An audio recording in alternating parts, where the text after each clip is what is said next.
اسمه سعيد، ولد مكملش يومين واتساب قدام باب ملجأ ملفوف في بطانية خفيفة وورقة صغيرة مكتوب فيها: سامحيني يا ابني، سامحيني يا رب.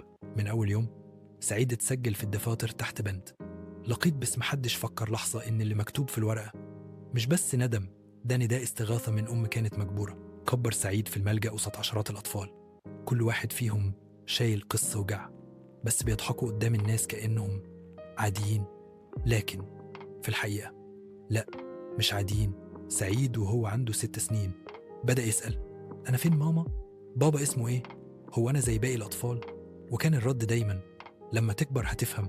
بس هو ما كبرش بفهم، كبر بخوف. خاف من المجتمع اللي بيشاور عليه ويقول ده ملوش أهل.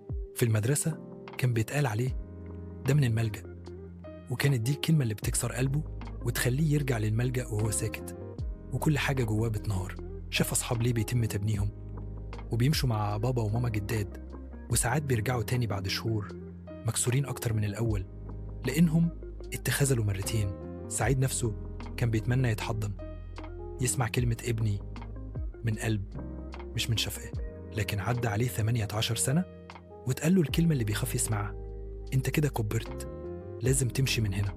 راح فين؟ خرج للدنيا وهو مش عارف يتعامل معاها. الدنيا كانت قاسية جدا، مفيش شغل، مفيش بيت، مفيش حد يقول له خد بالك من نفسك. دخل في دوامة الشارع وفي لحظة بدأ ينهار، قرب يضيع تماما. لكن في عز كل ده قرر ما يبقاش ضحية.